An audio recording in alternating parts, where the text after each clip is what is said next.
Hey guys, welcome. Hope you're all doing well. In this video I will be covering a small tutorial for the new SM.Quant indicator that I've recently released. SM stands for smart money. So smart money concepts, other people are probably more familiar with ICT and in his teachings.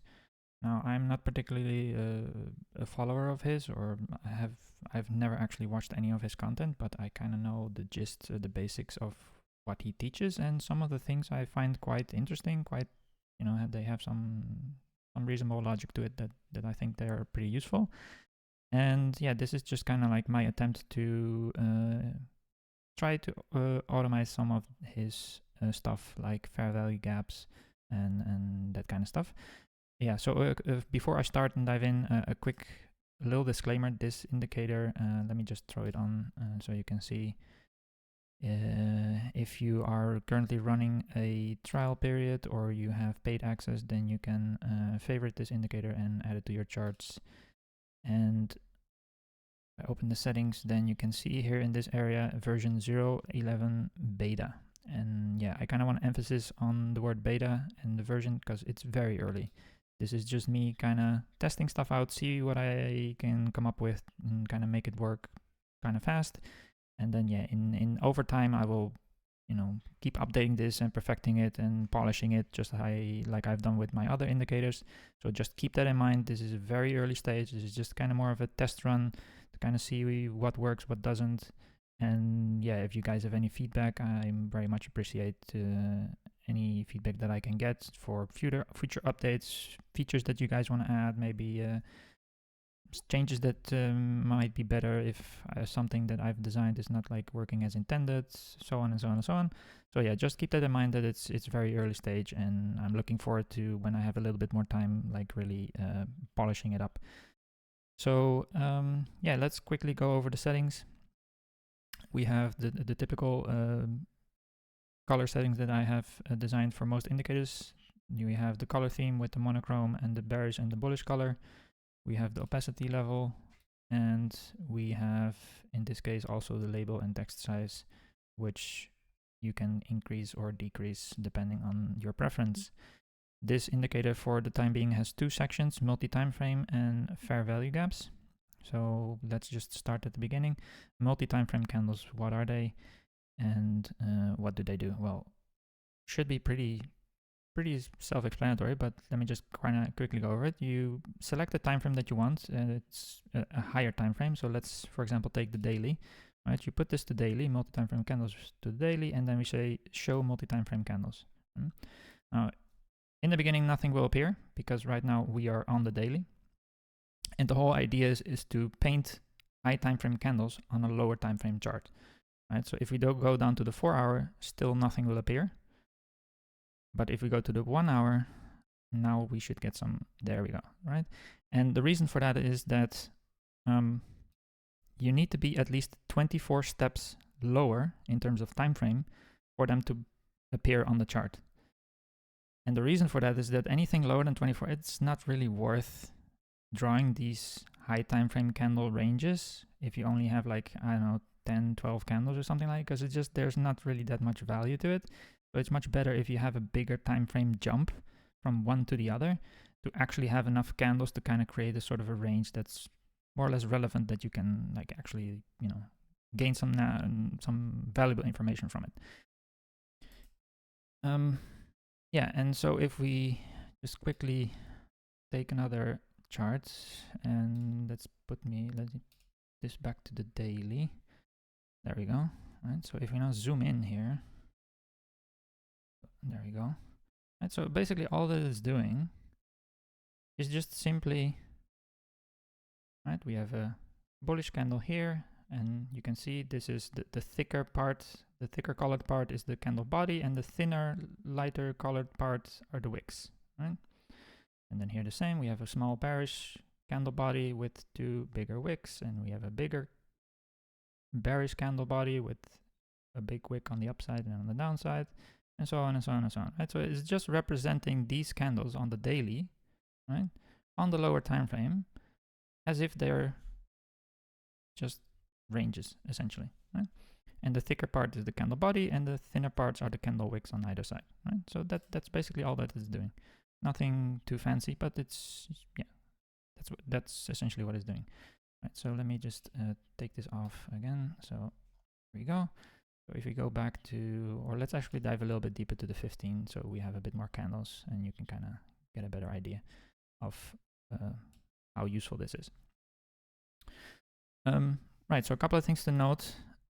This number here is basically the number of candles that have passed and the number of candles it takes to complete the full higher time frame candle, in this case, the daily. It also says here daily open, right? So this is just the candle number count, right? So right now we have 76 15-minute candles, and it takes a total of 96 15-minute candles to complete one daily candle. Like I said, we have here the daily open with its price, which is this thicker, darker line.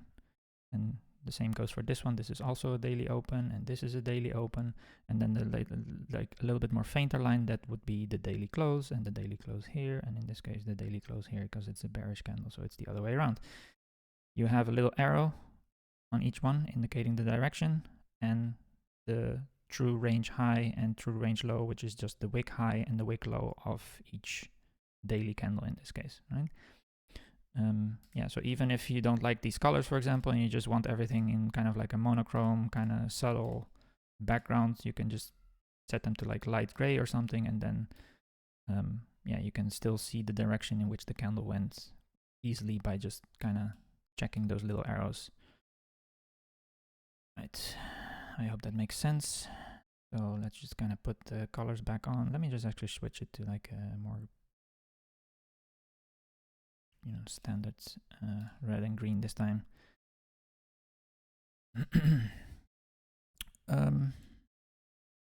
Yeah, and then, like I said, the label text size, you can reduce it, have it a little bit smaller so it's not too much in your face. But if you have like a little bit struggle to see it, or you have a small screen or something, then maybe large is like actually a bit better, because it makes it easier to see these numbers. This setting is pretty much on every indicator now that uses some kind of label. So yeah, you should be pretty familiar with this after a little while, because all the indicators have the same thing. Right, so in terms of the other settings, you can set the number of candles. So if we zoom out, you can see that it's doing this basically 12 times. 1, 2, 3, 4, 5, 6, 7, 8, 9, 10, 11, 12, right? So if you take this number, this is, by the way, this is the maximum. So if you take this number and let's say reduce it to 6, you'll see the last ones here disappear, right? So you can just kind of choose how many of them you want. And something like 6 is usually more than enough. Before we dive into this one, let me just explain what these lines mean. So let's take one of the bigger ones, so it's a bit easier to see. Right, so if you, maybe on the video it's slightly hard to see, but there is a line, vertical line here, one here, and one there. It's kind of faint, and basically all it's doing is dividing the multi-time frame, high time frame candle into 4 chunks, right? So it just divides it in 4. That's all it does. So in case this is a daily candle, so this should be a 6-hour mark, and then 12-hour mark, and then 18-hour mark. There is a horizontal line in the middle, so this is the mid-range of wick to wick. And then it also has the quarter range, right? So the mid-range of the upper section, and then the mid-range of the lower section. So you have the mid-range and the 2 quarter ranges of the daily candle. And this vertical dashed line just lines up with the last of the 2 wicks that came in, right? So this one came first, and then this one came first. So the all-time high from this daily candle, and the all-time low from this daily candle, and then this dashed line will align with the last one of the 2 that came in. And the reason for that is that if you're doing some sort of back testing, and you're like, let's say, see this quarter line lines up perfectly with this little candle here, is just to kind of make it a little bit easier to remember that at this moment in time, this quarterly range line wasn't there. This position was only achieved once this wick came in, right? Because it's calculating the quarter range of this entire candle, right? And this range cannot be calculated until this low here exists. So these lines, they adapt as price moves and creates the price action. And I can show you, we go to the replay tool and I put it here, you'll see that this candle obviously looks different because all this price action still hadn't come in yet, right? And you can also see that the candle changes its color depending on if it's above or below the open of that daily candle, right? So in this case, you can see that, yeah, the bounce indeed happened, but at the time, it was actually a bounce of the 50, the mid-range between this wick here, which was the low of the day and the high of the day, right? And this is exactly the mid-range, and you can see that that bounce at that time actually happens at the mid-range, not at the quarter range. But it's quite interesting that once the candle actually finishes, that the wick of this little bounce here actually now lines up with the quarter range, right? And that's why I so much emphasize in most of my teachings or videos that everything is a one-to-one. Everything is a linear one-to-one, one way or the other.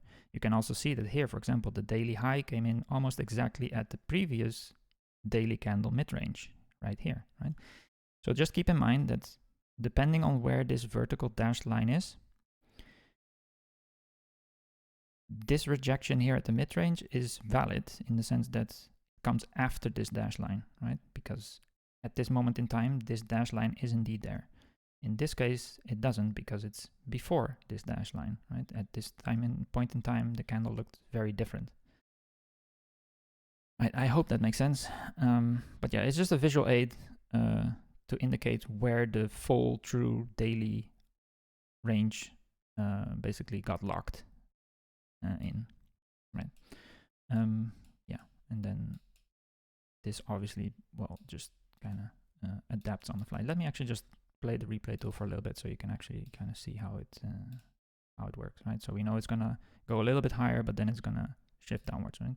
So you can see how these ranges kind of shift as price moves, right? Sorry. So it's just a visual representation of a higher time frame candle on a lower time frame of your choosing, basically.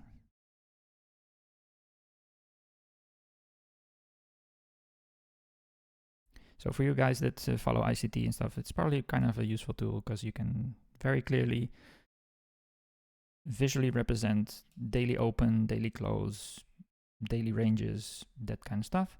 And let's say if you're more interested in the weekly, well, then you just can choose the weekly here and you get the weekly ranges, right? You have to zoom out a little bit. So I would say maybe take a 4 hour or something so it's a bit easier to see, right? And now you have the weekly candles represented. Maybe the 1 hour if that's a bit better. There you go. Right, and you can see how these ranges get respected, obviously. But I mean, you ICT guys, you should know this by now. But yeah, you can see like the weekly starts, it kind of washes out some liquidity, retests the previous weekly mid-range, rejects off it, takes the liquidity on the other side, right? Bounces off, retests the mid-range again, so on and blah, blah, right? I'm not going to go too deep into this because otherwise the video is going to get very long. Yeah, and then another thing you can add is the multi-time frame volume profile. So on the last candle, basically the higher time frame candle that hasn't closed yet, so the one that's currently in progress, you can add a fixed range volume profile to it. Right, so those of you that like to use this type of volume profile analysis, you can have it in your high time frame candle represented as and that's the volume between this range, basically, right? So from this point onwards, that's just your weekly candle, and that's until this point, and it calculates the volume and represents it. It's not exactly accurate as like if you would do it with a manual tool on TradingView, because there's like a ton of math that goes behind it to actually achieve this. This is not really something that TradingView or PineScript, better said, is very good at. It's very resource intensive because it has to make these calculations every tick of every real-time bar. So it like calculates over and over and over and over in a loop. Yeah, so it's very resource intensive. That's why it's also not possible to do it on all the other candles, basically, because yeah, it just takes up a ton of resources. But yeah, you at least you have the current one, right? Which is technically the most important one anyway. Yeah, and it updates dynamically in real time, so that's kind of neat. Yeah, and then let's see, you have, yeah, you can kind of increase the resolution of this a little bit. So if you put this to 80, you get more of these little bars. It's a bit more refined, basically. Right? So I hope that makes sense. And then the last thing you can add is the OTE setups. Now this is very experimental. This is something that I try to implement, and I'm kind of just figuring out how to do it properly, because it's very tricky to have this do it correctly. Let me just change the color of this a little bit so it's a bit easier to see. There we go. Let me just find a little bit of a better one. I think, let's see. Maybe the weekly is actually not such a good time frame for this. Let's take something like the daily. And down to the 15 minutes. Yeah, so for this to appear, first of all, you need to have multi-time frame candles active. You have to have them show, and you, like I said, you have to be 24 steps lower time frame wise for these to appear. And then there's another condition for the OTE in this current version, because I'm going to change this in the future. But in the current version, the only way they appear is if there is a sweep of the previous multi-time frame candle low. So in this case, the current candle here is lower than this one, right? And then it just starts tracking the lowest point of that candle to the nearest high that it finds, right? So you can see this diagonal line kind of tracing across the points that it connects, right? So here and there, right? And then projects it upwards into the sky.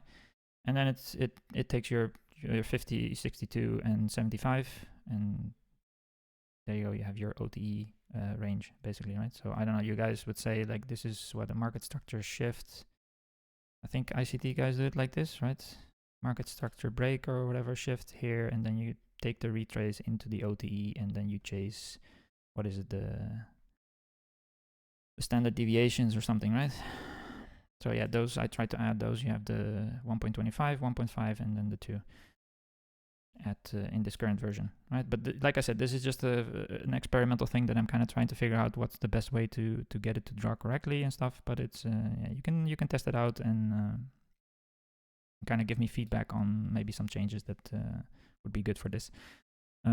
If I'm not mistaken, because I haven't touched this in a while, if I'm not mistaken, it only works for the long setups as of right now. I haven't implemented the reverse for the shorts yet. Shouldn't be too difficult, but yeah, given that I haven't figured out exactly how to do it yet, I'd rather just figure it out in one direction, because once I do that, then it's very easy to just duplicate it in the reverse order, right? So I just kind of want to figure out the version that works better than this one before I start adding more code to get the other version, the other direction working. So this is just, like I said, more of a test kind of thing than anything else. And while you have this active, you can see these kind of transparent box thingies here. And this is what I understand as being a Matilda, where it's a candle that closes higher than the wick of the previous one, and then it highlights that little wick space that just got engulfed, right? So it does, I think it highlights 3 of these nearest to the OTE that it can find. But yeah, it's still kind of experimental, buggy. It's not working exactly as intended. But yeah, these are the Tillies or the Matildas or whatever you call them. Like, I don't know all the nomenclature from ICT by memory, but yeah. So that's what those are. But yeah, I will be improving all that stuff in the future. This is just, like I said, very experimental yet. And then last, we have the fair value gaps. The fair value gaps, I'm not going to go into what they are, because everybody that knows ICT should be pretty familiar with those. You have 2 sets, and then you have 2 colors. So let's give this, I don't know, orange, and then this one blue, for example. and you can pick your time frame. So you can have 2 sets. I think they highlight 6 fair value gaps each. And if you set this to chart, then it will just highlight on the current chart, right? So these are the fair value gaps that it finds in the current time frame that we're on, which is the 15-minute. It has a little bit of a filter. So it skips the ones that are very small, like very thin, and it just focuses on the big gaps. It also has the mid-range. It's a little bit faint to see. Let me just increase the opacity. Maybe that helps. Yeah, it's still a little bit faint. Yeah, I need to still make some changes to the visuals and stuff. But anyway, yeah, so it has a mid-range in each fair value gap automatically, and it only selects like the bigger ones. If you want a little bit more of the thinner ones, you just reduce this number, right? So I think it goes from 0 to 50. So 50 would be the maximum, just the biggest gaps that it can find. And if you want to have a little bit of some tighter gaps, then you can put this to 10 or something, and then it should, yeah, see it's finding now like the smaller ones. Right, so that's your preference. Pick whatever you want. Yeah, and then you can take a second set. Let's say, for example, we're on the 15-minute now, and you want the, I don't know, 4-hour fair value gaps. Then you can activate a second set, and then you got those two.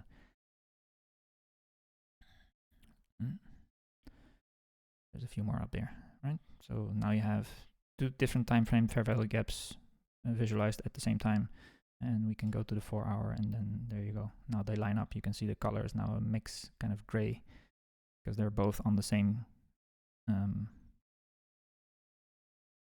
space, basically. Right, so you have those all juicy and automated for you there. Right? 5 minutes, 4-hour. Yeah. So if you're familiar with fair value gaps, then yeah, you can play around with this. This should be working more or less as intended. But yeah, again, it's early stage experimental. I haven't really, figured out the visuals and perfected it and all that stuff, but that will come later in the future. Right, so that pretty much covers everything. A quick reminder that in the description I will, as always, leave a link to the free indicator, the SM.Quant. And in the description of that indicator, you can find a link to my Discord if you're interested in this stuff. And then you can join my Discord, ask for a free trial, and take a look at these indicators for a couple of weeks. See if you like them, see if it works for you, and hang out with us in the Discord. And yeah, that's it for me. I'm gonna sign off, and then I'll see you in the next video. Take care, guys.